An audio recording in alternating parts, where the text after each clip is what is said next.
Hello guys and welcome back to my channel सिर्फ IAS. तो यहाँ पे हम अपनी विजन ऐसी करंट अफेयर की मैगजीन जो कि दिसंबर 2020 की उसे कंटिन्यू करते हुए आज आपके लिए एनवायरनमेंट का पार्ट 3 लेकर आए हैं। तो आइए शुरू करने से पहले चैनल को सब्सक्राइब कर लीजिए, बेल आइकन को प्रेस करिए ताकि आपको रेगुलर अपडेट्स मिलती रहें। शुरुआत करेंगे पहले टॉपिक से जो कहता है कम्युनिटी फॉरेस्ट राइट्स के बारे में।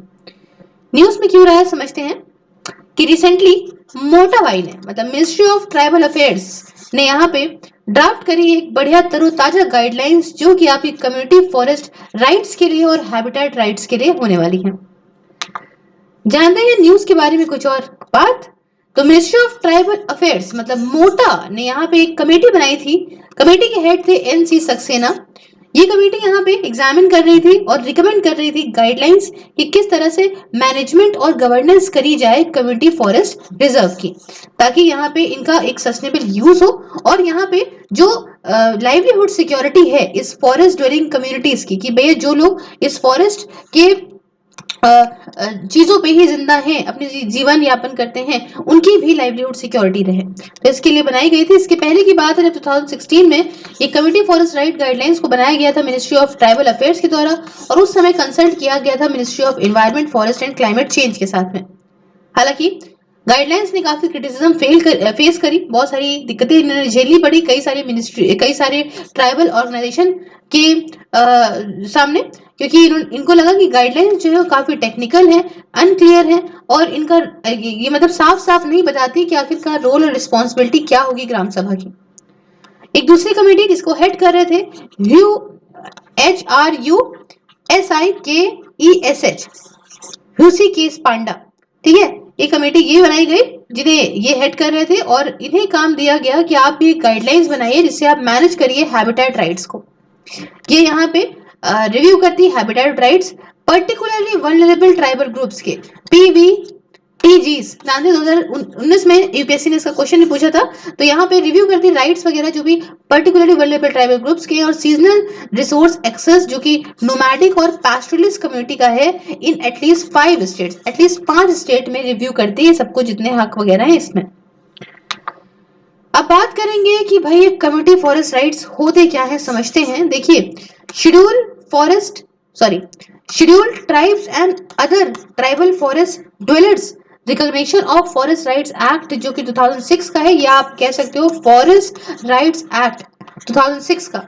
ये कहता है, ये रिकॉग्नाइज और वेस्ट करता है भाई दो ब्रॉड टाइप, यहाँ पे दो ब्रॉड टाइप बताता है जो आपके राइट्स होते हैं टू शेड्यूल्ड ट्राइब्स एंड दूसरे ट्रेडिशनल फॉरेस्ट ड्वेलर्स के। अब देखिए क्या है दो ब्रॉड टाइप्स, कौन कौन से टाइप्स है। एक है इंडिविजुअल फॉरेस्ट राइट्स होते हैं और दूसरा होता है कम्युनिटी फॉरेस्ट राइट्स। आप समझिए एक इंडिविजुअल फॉरेस्ट राइट्स हो गया और दूसरा ये वाला हो गया कम्युनिटी फॉरेस्ट राइट्स हो गया। क्लियर है। अब जो ये फॉरेस्ट राइट एक्ट 2006 का है ये काफी इंपॉर्टेंट है, काफी पॉपुलर है, जो कि आपका इसमें जो है पॉपुलर इंटाइटलमेंट बेस्ड लॉज है जो ट्राइबल और दूसरे ट्रेडिशनल फॉरेस्ट डवेलर्स को जो है यहाँ पे फेवर करते हैं, है ना, कि भाई इनके क्या राइट्स हैं फॉरेस्ट की लैंड के ऊपर। समझ रहे हो बात को कि ट्राइबल और दूसरे जो पुराने जो ट्रेडिशनल फॉरेस्ट डवेलर्स हैं उनके क्या राइट्स हैं फॉरेस्ट की लैंड के ऊपर। तो ये सारा कुछ बताता है। साथ में जो फॉरेस्ट राइट एक्ट 2006 का है ये एक फ्रेमवर्क भी बना के देता है for recommending of the forest right so vested and nature of evidence required for such recognition and vesting in respect of forest land. मतलब देखिए मतलब ये फ्रेमवर्क एक बना के दे रहा है for recording of the forest rights, for recording of the forest right जो दिए जाएंगे, साथ में जो नेचर है एविडेंस, नेचर ऑफ एविडेंस है जिसकी जरूरत है ऐसे रिकॉग्निशन के लिए, वो सब कुछ यहाँ पे इसका फ्रेमवर्क ये बना के देगा। इस फॉरेस्ट राइट एक्ट के हिसाब से जो कम्युनिटी राइट्स हैं उनको क्या डिफाइन करा गया है, कम्युनिटी फॉरेस्ट राइट को डिफाइन किया गया है कि ऐसे राइट जैसे कि आपका निस्टर NISTAR निस्तर, जिसमें आपका वो सारे लोग वो सब आता है जो कि पुराने टाइम पे प्रिंसली स्टेट्स में जमींदारी में या ऐसे इंटरमीडिएटरी डिजाइन में यूज करा जाता था। तो ये आपके निस्तर के अंदर आते हैं NISTAR। दूसरे आते हैं इसके अंदर राइट्स ऑफ ओनरशिप, जैसे आप कलेक्ट कर रहे हो, यूज कर रहे हो, या जो माइनर फॉरेस्ट प्रोड्यूस है उसे आप डिस्पोज कर रहे हो। ठीक है, ये पहले आप जानते हैं, पहले ट्रेडिशनली जो है वो कलेक्ट करा जाता हो विलेज की बाउंड्रीज के अंदर या बाउंड्रीज के बाहर, तो इस समय इसके अंदर जो है वो सारे राइट्स आते हैं।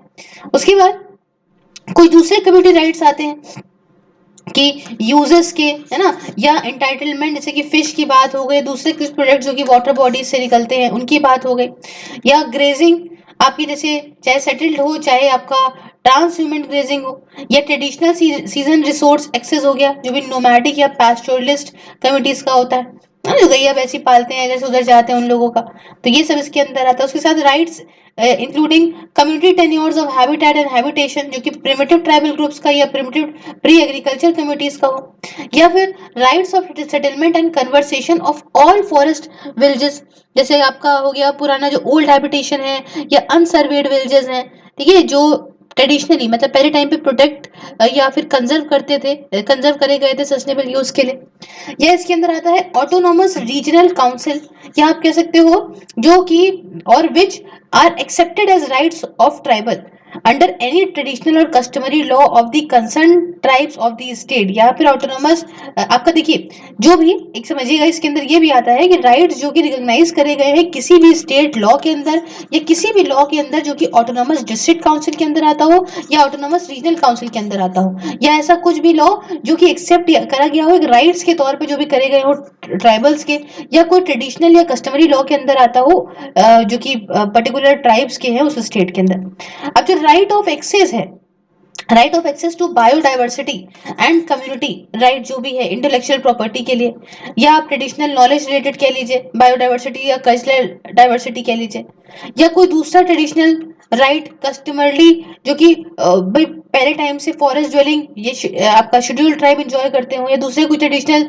फॉरेस्ट ड्वेलर्स पहले से एंजॉय करते हो, ऐसा भी केस हो, ठीक है, जो कि आपकी इन पूरे ऊपर वाले क्लॉजेस में नहीं दिया गया है, बट यहाँ पे इसमें एक्सक्लूजन क्या है, excluding traditional right of hunting और ट्रैपिंग और extracting a part of body of any species of wild animal, ये चीज नहीं आता है। पहले टाइम पे बाण मार की जो है वो जो हंटिंग वगैरह करते थे ना वो ट्रैप करते थे, फिर उसके बाद बॉडी से जो है एक पर्टिकुलर कुछ बॉडी का पार्ट निकाल लेते थे, अब ये सब नहीं आता भैया, तुम वाइल्ड एनिमल्स के साथ ये नहीं कर सकते हो। इसके साथ FRA forest right act empower करता है ग्राम सभा को कि ग्राम सभा एक ऐसी अथॉरिटी होगी जो प्रोसेस होगा ना डिटरमाइन करने का नेचर और एक्सटेंट किसी भी इंडिविजुअल या कम्युनिटी के क्या हक होंगे, राइट्स होंगे, तो भाई ये सब कुछ ग्राम सभा बताएगी।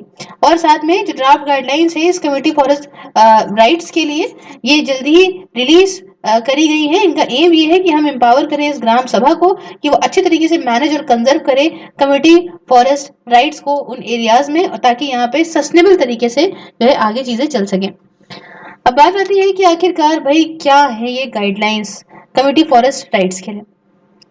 तो देखिए ये गाइडलाइंस कहती हैं कि ये प्रपोज करती है कि आप community forest resource management committee बनाओ, और ये कमेटी एक एग्जीक्यूटिव आर्म होगी ग्राम सभा की, और ये भाई मैनेज करने में कम्युनिटी फॉरेस्ट राइट्स के एरियाज को। इसके अंदर कम से कम 5% का होना जरूरी है, और ऐसे मेंबर्स होंगे जिसमें कि 2/3 जो मेंबर्स होंगे वो शेड्यूल ट्राइब के होंगे। साथ में ये फाइनेंशियल इंडिपेंडेंस भी देगी ग्राम सभा को, कैसे, फंड देके, पैसा देके, है ना, और ये पैसा वगैरह जो है वो फॉरेस्ट प्रोड्यूस को बेच के निकाला जाएगा, साथ में ग्रांट वगैरह सरकार भी देगी, साथ में non profit as well as compulsory afforestation fund से भी पैसा आएगा।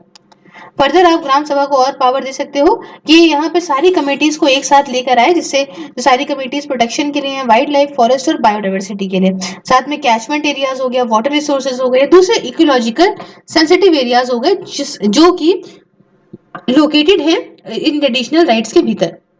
साथ में आप ये भी पावर दो ग्राम सभा को कि यहाँ पे जो पावर मतलब to be empower to carry out the powers and authority, इनको ये भी पावर दें कुछ पावर्स और अथॉरिटी ये कर सके, जैसे कि जो भी लिखा गया है सेक्शन 5 में फॉरेस्ट राइट एक्ट के, और फॉरेस्ट जो कि कहता है ड्यूटीज होल्डर्स की फॉरेस्ट राइट्स की, वो सब कुछ ये फॉलो करने के लिए इनको पावर दो। साथ में कंप्लेन वगैरह भी फाइल कर सके स्टेट लेवल मॉनिटरिंग कमेटी के सामने, अगर मान लीजिए कोई भी जो FRA 2006 है उसकी प्रोविजन के साथ वायलेशन होता है। साथ में रूल्स वगैरह इशू कर सके, रूल्स या इशू कर सके कुछ डायरेक्शंस वगैरह, ताकि अच्छे से गवर्नेंस और कंजर्वेशन हो सके आपका कम्युनिटी फॉरेस्ट रिजर्व का।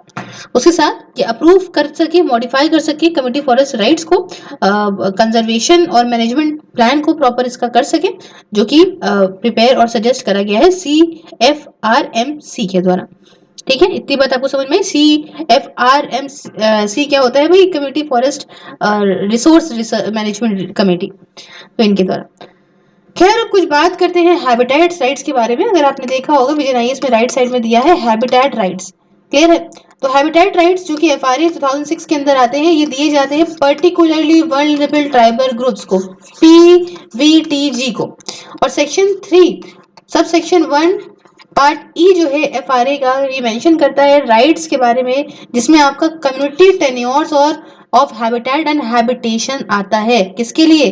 प्रिमिटिव ट्राइबल ग्रुप्स और प्री एग्रीकल्चर कम्युनिटीज के लिए।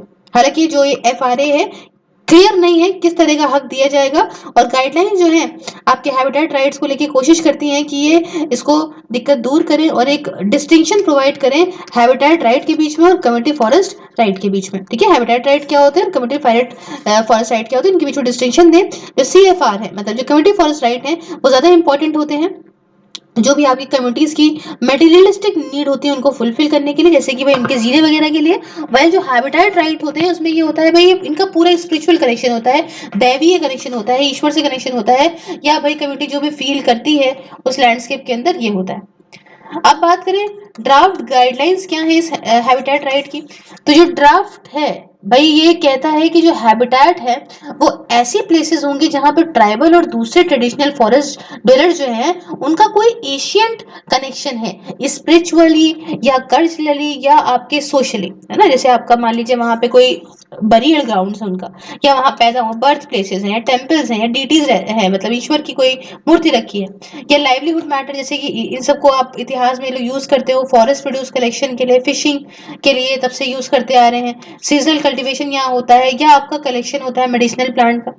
साथ में हैबिटेट राइट्स जो है, यहाँ पे बहुत सारे ऐसे राइट्स हैं जिनके अंदर कुछ ऊपर वाले कनेक्शन आपको देखने को मिलेंगे। कुछ हैबिटेट राइट्स आपको बताती हूँ, जैसे right to perform all customary religious या कल्चरल सेरेमनीज। कैसे इस पर्टिकुलर एरिया में कोई एक क्लैन है, वो उस एरिया में कोई कल्चरल सेरेमनी निभा रहा है, मना रहा है, या अपना कोई कस्टमरी कोई कस्टम वगैरह निभा रहा है। उसके साथ दूसरा होता है हैबिटेट राइट में कि right to protect and conserve the natural entities, जैसे कि आपका सैक्रेड साइट, कोई बहुत ही ज्यादा पवित्र कोई जगह है, ठीक है। या फिर आपका तीसरा आता है right to protect and conserve places, जो कि इंपॉर्टेंट होती हैं रिलीजियस और स्पिरिचुअल पर्पस के लिए, जैसे कि सैक्रेड ग्रुप्स वगैरह, है ना, कुछ ऐसा कुछ है जैसे पूजा करी जाती हो।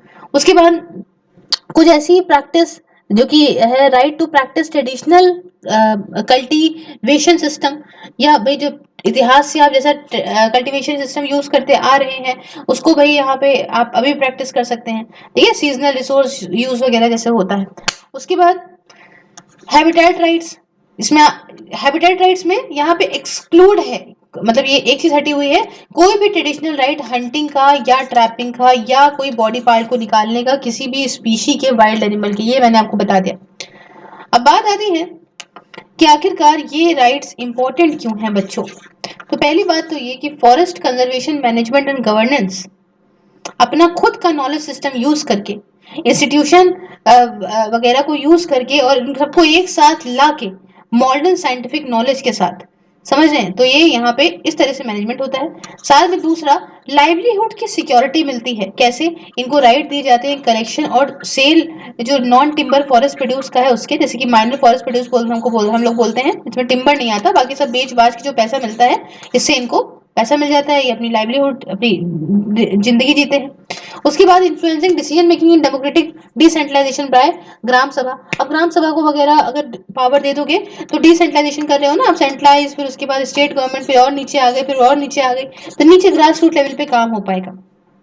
उसके साथ आप ट्रस्ट भी बिल्ड करोगे, है ना, ट्रस्ट बॉन्ड आप अच्छा बनाओगे फॉरेस्ट डीलर्स के बीच में, सरकार के बीच में, तो इससे यहाँ पे कॉन्फ्लिक्ट जो होता है जमीन वगैरह को लेके वो कम होगा, नक्सलिज्म कम होगा, अंडर डेवलपमेंट नहीं होगा। और आखिरी में लीगल रिकॉग्निशन देगा कम्युनिटी कंजर्वेशन इनिशिएटिव को, ठीक है भैया, कम्युनिटी कंजर्व करने के लिए लीगली ये चीज भी रिकॉग्नाइज होगी। अब हर चीज अच्छी तो नहीं होती, हर बार की तरह बताती हूँ क्या इश्यूज है इस कम्युनिटी फॉरेस्ट राइट्स के साथ। तो पहला कि बाउंड्रीज का नहीं पता है, पुअर डिमार्केशन है बाउंड्रीज का। जो बाउंड्रीज हैं कम्युनिटी फॉरेस्ट एरियाज की ज्यादातर पार्ट में ये ओवरलैप करती हैं जो ट्रेडिशनल और कस्टमरी बाउंड्री हैं, जो पुरानी वाली ग्राम सभा की बाउंड्रीज हैं उनके साथ में, जिसकी वजह से दिक्कत आती है मैनेज करने में कम्युनिटी फॉरेस्ट राइट्स को। दूसरी दिक्कत है नॉन रिकॉग्निशन ऑफ क्लेम्स। देखिए कोई जो है प्रूफ तो है नहीं, और इसकी कमी की वजह से इफेक्टिव इम्प्लीमेंटिंग जो एजेंसीज हैं वो यहाँ पे बिना प्रूफ के क्लेम वगैरह नहीं कर पाती। तो हजारों थाउजेंड्स ऑफ ग्राम सभा जो हैं पूरे इंडिया में अभी भी वो अपना कम्युनिटी फॉरेस्ट रिजर्व राइट जो है वो क्लेम नहीं कर पाई है, इसलिए ये या तो पेंडिंग पड़ा हुआ है या तो कई कई स्टेजेस में रिजेक्ट हो जाता है। उसके बाद लैक ऑफ ओनरशिप। तो ग्राम सभा जो है ये जो इनके जिनके पास रिकॉग्नाइज कम्युनिटी फॉरेस्ट राइट्स हैं इनको अलाउ नहीं है कि वो अपनी कोई भी जो है एक्सरसाइज करें एक्सक्लूसिव ओनरशिप राइट जो कि आपके इसको लेके हैं वो नहीं कर पाती। साथ में नोडल एजेंसी और डिस्ट्रिक्ट लेवल डिपार्टमेंट जो है वो भी अपना कोई टेक्निकल सपोर्ट नहीं देते ग्राम सभा को, है ना, कि वो इस सब चीजों को कंजर्व कर सके अपने रिकॉग्नाइज फॉरेस्ट लैंड को। अब देखिए आखिरी में यही बताएंगे क्या तरीके हैं ऐसे जिससे हम कम्युनिटी फॉरेस्ट राइट्स को और मजबूत बना सकते हैं। तो पहला है टेक्नोलॉजी एंड रिसोर्सेज। देखो टेक्नोलॉजी अच्छी लाओ, सर्वे प्रॉपर करो, अच्छे से लैंड रिकॉर्ड आपके पास वगैरह होंगे तो इससे आप चीजें अच्छी कर सकते हो, कॉन्फ्लिक्ट को दूर कर सकते हो। उसके बाद रिव्यू एंड अपडेशन, रिव्यू करते रहिए चीजों को, है ना। अब सारा जितना भी पेंडिंग क्लेम पड़े हैं, रिजेक्टेड क्लेम पड़े हैं डिस्ट्रिक्ट के द्वारा, सब डिवीजन कमेटी के द्वारा, उनको आप देखिए समझिए और उसके बाद उसी हिसाब से अपने आप को अपडेट भी रखिए। उसके बाद मार्केट एक्सेस की बात करें तो यहाँ पे हमें जरूरत है कि हम एमएसपी सपोर्ट दें नॉन टिम्बर फॉरेस्ट प्रोडक्ट्स को, है ना। तो इससे क्या होगा, एक अच्छा इंस्टीट्यूशन मैकेनिज्म बनेगा और एक कम्युनिटी फॉरेस्ट एंटरप्राइज को सपोर्ट करेगा। आखिरी में आप अवेयरनेस फैलाइए, बहुत ज़्यादा ज़रूरत है कि अवेयरनेस हो लोगों के बारे में, लोगों को जानकारी हो अपने जो भी डिटेल्स हैं जो कम्युनिटी फॉरेस्ट राइट की प्रोविजन है उनके बारे में, स्पेशली उन सारे एरियाज में जहाँ सोशल ग्रुप्स इतने एक्टिव नहीं है। तो ये कुछ तरीके हो सकते हैं। अब नेक्स्ट टॉपिक की बात करेंगे। नेक्स्ट टॉपिक कहता है overcoming water challenges in agriculture. क्या है समझते हैं, न्यूज में क्यों रहा। न्यूज में इसलिए रहा क्योंकि रिसेंटली हुआ क्या, food and agriculture organization of the United Nation FAO जिसे हमने बोलते हैं ना, बड़ा फेमस है, इसने यहाँ पे एक रिपोर्ट रिलीज करी कि state of food and agriculture 2020 ये रिपोर्ट थी। इसका थीम था overcoming water challenges in agriculture. Overcoming water challenges in agriculture, जो एग्रीकल्चर में वाटर चैलेंजेस आते हैं उनको ओवरकम करना। इस रिपोर्ट ने क्या फाइंड करा समझते हैं। रिपोर्ट ने एक नया एस्टिमेट सामने रखा है कि भाई on the pervasiveness of water scarcity in agriculture as well as number of people affected through the following observation। भैया पानी की जो यहाँ पे चैलेंज आता है इस एग्रीकल्चर में और कितने लोग अफेक्ट होते हैं, कुछ ये सब समझ के इन्होंने कुछ जो है एस्टिमेट रखे हैं सामने। जैसे कि बताया इन्होंने कि 3.2 बिलियन लोग जो कि एग्रीकल्चर एरियाज में रहते हैं, है ना, with high to very high water shortage है, स्कार्सिटी है, इनके पास बहुत कमी है पानी की, हाई है या वेरी हाई है। उसके साथ रफली बताऊं तो 1/6 जो वर्ल्ड की पॉपुलेशन है वो वाटर कॉन्स्टेंट एग्रीकल्चर एरिया में रहती है जहां पे पानी की बहुत कमी है। पूरे वर्ल्ड में बताएं तो एनुअल अमाउंट जो कि अवेलेबल फ्रेश वाटर रिसोर्सेज का है पर पर्सन, ये कम हुआ है बाय मोर देन 20%। पिछले 20 सालों में 20% से ज्यादा कम हुआ है एक इंसान का जो यहाँ पे फ्रेश वाटर रिसोर्स है। उसके बाद सोशियो इकोनॉमिक डेवलपमेंट जो है इसके अंदर वो कंट्रीब्यूट करता है to shifting of diet toward more water intensive food जैसे कि मीट, डेयरी प्रोडक्ट्स। तो ये सोशल इकोनॉमिक डेवलपमेंट की वजह से ज्यादा वाटर इंटेंसिव फूड की तरफ हम लोग शिफ्ट हुए हैं, तो ये भी पानी की डिमांड बढ़ाता है। साथ में कंपटीशन भी बढ़ता है पानी, और उससे क्या होता है कि ये क्लाइमेट चेंज को भी अफेक्ट करता है जिसकी वजह से टेंशन हो रही है और स्टेक होल्डर्स के बीच में बहुत सारे कन्फ्लिक्ट्स हो रहे हैं, समझ गए ना। तो ये सारा कुछ है दिक्कतें, यहाँ पे कुछ बातें हैं। उसके बाद यहाँ पे हम बात बताएंगे क्यों एग्रीकल्चर जो है, why why agriculture holds the key to tackle water scarcity in India. Agriculture क्यों यहाँ पे वाटर स्कार्सिटी को इंडिया के अंदर टैग कर सकता है, और जो है अगर हम देखें तो टैकल कर सकता है। तो क्यों इतना इंपॉर्टेंट समझते हैं? इंडिया ने यहाँ पे बहुत सारे जो है देखा है, ड्रामेटिक इंक्रीज देखा है पानी की डिमांड में। बहुत हमारे यहाँ पानी की डिमांड बढ़ गई है हर तरीके से, चाहे एग्रीकल्चर देखें, इंडस्ट्रियल देखें, डोमेस्टिक देखें, हर तरीके से। हालांकि एग्रीकल्चर की इरिगेशन की बात करें तो 90% जो इंडिया का फ्रेश वाटर है जो निकलता है बच्चों, वो एग्रीकल्चर में जा रहा है। ग्लोबल एवरेज सिर्फ 70% है, इसका समझो।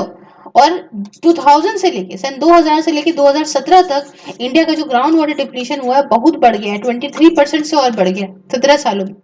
इंडिया का जो एनुअल एग्रीकल्चर वाटर विड्रॉल है हाईएस्ट रहा है पूरे वर्ल्ड में। उसके बाद चाइना है, यूनाइटेड स्टेट्स है। चाइना का इतना बड़ा एरिया होने के बावजूद इरिगेशन में ये इंडिया से यहाँ पे बहुत ज्यादा इसका एरिया है इरिगेशन में, लेकिन चाइना यहाँ पे बहुत ही कम पानी लेता है अपने एग्रीकल्चर पर्पस के लिए। तो ये आपको देखने को मिलेगा कि भाई यहाँ पे हाईली जो वाटर इनएफिशिएंट है, that also make such practices unsustainable. हमारे यहाँ तुम देख लीजिए ना, इंडिया का जो एग्रीकल्चर प्रैक्टिसेस है वो हाईली वाटर इन एफिशिएंट है। मतलब समझ रहे हैं, पानी को लेके बिल्कुल बहाते रहो बहाते रहो। अब देखिए क्या ऐसी चीजें हैं जिनकी वजह से इंडियन एग्रीकल्चर की जो प्रैक्टिसेस हैं वो वाटर इनएफिशिएंट बन गई। ठीक है, वाटर एफिशिएंट क्यों नहीं है हम समझते हैं। सबसे पहली चीज तो वाटर इंटेंसिव क्रॉप, हम ऐसे जो है क्रॉप्स उगाते हैं जो यहाँ पे जो है वो वाटर इंटेंसिव है, बहुत ज्यादा पानी को डिमांड करते हैं। जैसे राइस हो गया, वीट हो गया, शुगर केन हो गया, तो बहुत ज्यादा ये पानी को कंज्यूम करते हैं। राइस की बात करें तो जो इंडिया का मेन फूड क्रॉप है यही 3500 लीटर पानी लेता है अगर 1 किलोग्राम आपको ग्रेन प्रोड्यूस करना है तो। समझ लो कितने ज्यादा लेवल का पानी हो गया। साथ में अनइंटेंडेड कॉन्सिक्वेंस है सरकार की पॉलिसीज वगैरह के, जो जिसकी वजह से क्रॉपिंग पैटर्न और बेकार हो गया है ना। और इसकी वजह से क्या हो रहा है कि ज्यादातर और ग्राउंड वाटर ये लोग जमीन से पानी निकाल रहे हैं ताकि यहाँ पे अपना प्रोडक्शन और बढ़ाएं। एग्जाम्पल बताती हूँ, ग्रीन रेवोल्यूशन की वजह से क्या हुआ मार्जिनलाइजेशन हुआ वाटर एफिशिएंट क्रॉप का। भाई कैसे, मिलेट्स वगैरह, ऑयल सीड्स वगैरह, पल्सेस वगैरह, ये सब तो अलग हो गए और यहाँ पे बढ़ के गया वीट और राइस की तरफ हम शिफ्ट हो गए, तो अब ये पानी यहाँ पे हम लेने लग गए। साथ में राइस और शुगर केन ये ज्यादा सुटेबल है ईस्टर्न स्टेट्स के लिए। ठीक है, ये यहाँ पे अच्छा रेनफॉल पाती हैं। ये इनके पास पेरिनियल रिवर है, मतलब यहाँ साल भर जो रिवर बहती है उनको पेरिनियल रिवर्स बोलते हैं। तो हालांकि लेकिन पंजाब की बात करें तो ये राइस ज्यादा प्रोड्यूस करता है और महाराष्ट्र प्रोड्यूस करता है ज्यादा sugar cane than eastern states. लो भैया, जहाँ पानी नहीं है वहां पे तुम कूदे जा रहे हो तो ऑब्वियस सी बात है वहां पानी की और कमी हो जाएगी।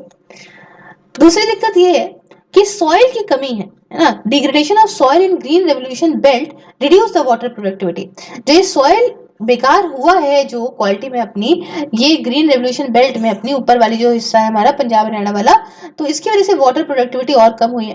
देखिए फर्टिलाइजर का बहुत यूज करा इन्होंने, केमिकल का इन्होंने बहुत यूज करा, इसकी वजह से सॉइल डिग्रेड हो गया इस सारे एरियाज में। और यहाँ पे यही दिक्कत हो गई कि इस सॉइल की वाटर होल्डिंग कैपेसिटी जो है वो कम हो गई और यहाँ पे और पानी ये मांगने लगा।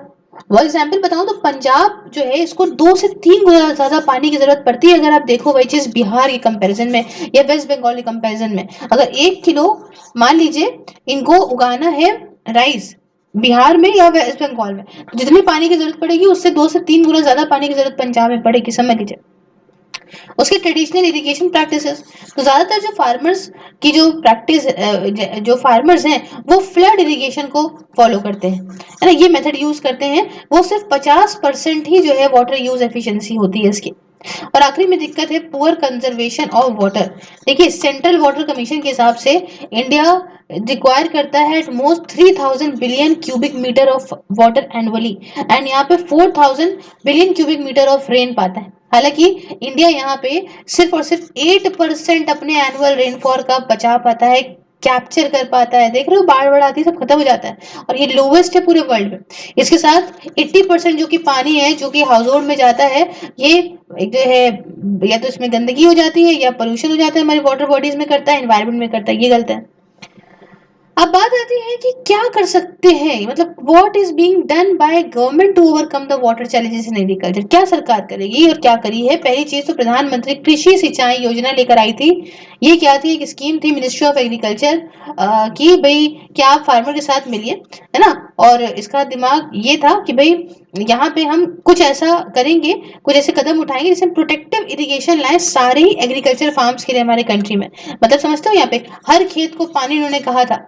और दो कंपोनेंट इसके अंदर थे हाई वाटर एफिशिएंसी के लिए इरिगेशन प्रोजेक्ट्स की। पहला ये था पर ड्रॉप मोर क्रॉप, बहुत ही फेमस था, पर ड्रॉप मोर क्रॉप।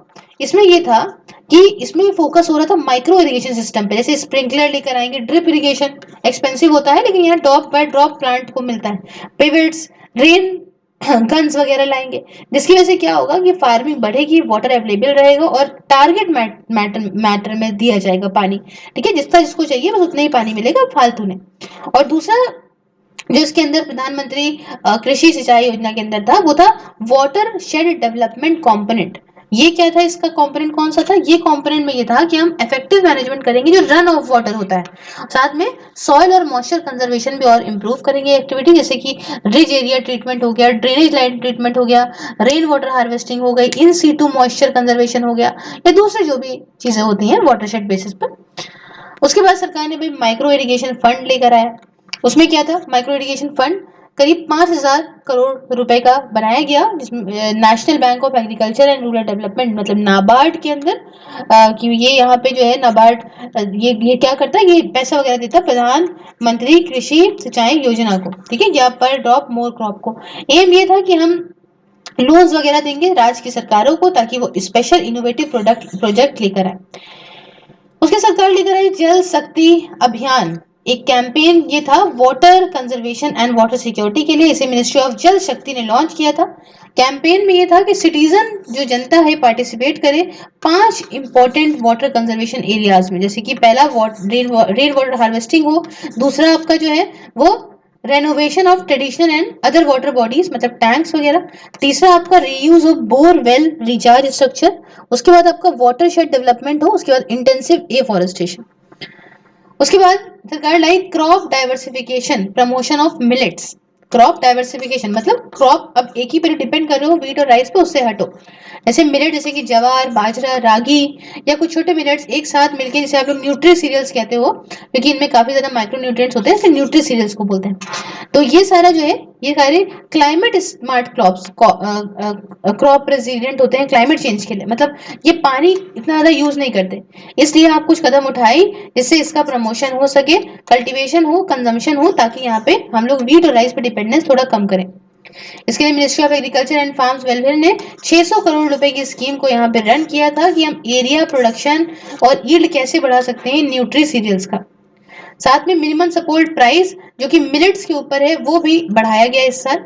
एग्रीकल्चर और process food products export development authority जो कि APEDA है, ये यहाँ पे काम कर रही है, एक एक्शन प्लान बना रही है for increasing export of millets and millet products for the period of 5 years. अगले 5 सालों में 2021 से 2025 तक हम एक्सपोर्ट करने लग जाए मिलेट्स को। अब देखिए किस तरह से जो सरकार है, जो सरकार के एफर्ट्स हैं वो हमारे इस वाटर चैलेंजेस को दूर करने में काम आ सकते हैं। तो पहला, क्लाइमेट सेंसिटिव एग्रीकल्चर पॉलिसीज। किस तरह से, मतलब ये कहना चाहते हैं किस तरीके से सरकार के जो एफर्ट्स हैं वो वाटर चैलेंजेस को और अच्छा मतलब इफेक्टिव बना सकते हैं ओवरकम करने में। तो पहला कि क्लाइमेट सेंसिटिव एग्रीकल्चर पॉलिसीज। देखिए जो प्राइस रिफॉर्म्स आ रहे हैं, है ना, ये सब जो अनसस्टेनेबल सब्सिडी वगैरह हम लोग हटा रहे हैं, ये तो काफी जरूरत है हमें करने की भी, ताकि हम वाटर क्राइसिस को दूर कर सकें। साथ में ड्रिप और स्प्रिंकलर इरिगेशन सिस्टम को दूर दराजों में ले जाएं ताकि हम यहाँ पे जो है वो पानी बचा सकें, इसमें स्टेट का सपोर्ट लें हम। और उसके बाद यहाँ पे जो है वो बात आती है promotion of new agronomic practice like sub surface irrigation. उसके बाद रेस आपका bed planting ridge furrow method होता है, ये सब है ना, जो इसमें तो इसमें क्या होता है, इस मेथड में बोने वगैरह के मेथड में रेज्ड बेड जो गार्डनिंग है, ये एक तरीके की गार्डनिंग होती है जिसमें सॉइल जो है इसको इनक्लोज करते हैं इन 3 to 4 फुट वाइड इतना कंटेन्ड यूनिट्स, और ये यूजुअली बनाई जाती है वुड से, रॉक से, कंक्रीट से, और ये जो है किसी भी लेंथ या शेप की हो सकती है। सॉइल इसके ऊपर होगा, इसके आसपास होगा, और ये एक अच्छा कॉम्पोजिशन, मतलब ऐसे कुछ बना दिया इस तरह से, इसके अंदर इन्होंने डाल दिया सॉइल वगैरह, समझ रहे हो ना, इस तरह से। ओके, इस तरह से समझ आई बात। तो भाई ये सब करो आप, आपके साथ प्रिसीशन फार्मिंग करो, जीरो बजटेड नेचुरल फार्मिंग करो, कंजर्वेशन फार्मिंग करो, तो काफी अच्छा है। इसके लिए वाटर यूज एफिशिएंसी एग्रीकल्चर में बढ़ा देगा। आखिरी में सॉरी, कंक्लूजन की बात कर लेते हैं। कंक्लूजन कहता है भाई कि हमें यहाँ पे हमें यहाँ पे मेन जरूरत है प्रोड्यूस मोर विद लेस, ज्यादा प्रोड्यूस करना है कम चीजों से, समझ रहे हो। तो 90% अगर पानी ले रहा है हमारा इंडिया का एग्रीकल्चर, तो इस पे ध्यान देने की जरूरत है। और जैसे जैसे पॉपुलेशन बढ़ेगी, फ्रेश वाटर पे और ज्यादा प्रेशर बढ़ेगा, तब क्या करोगे। तो सब कुछ ध्यान में रख के अभी ही चलो तो ज्यादा अच्छा होगा। तो यहाँ पे हमारा ये पार्ट भी होता है complete. So if you like the video, please like the video, share it with your friends, subscribe your channel Sirfires, and if you want to watch these videos on Facebook, just like the page Sirfires and watch these videos there. Along with this, if you want to follow me on any of the social media platform, link is in the description. If you want to join my membership and enjoy the various perks, just press the join button and enjoy the various perks. Thank you so much for discussion. Have a wonderful day. Take care.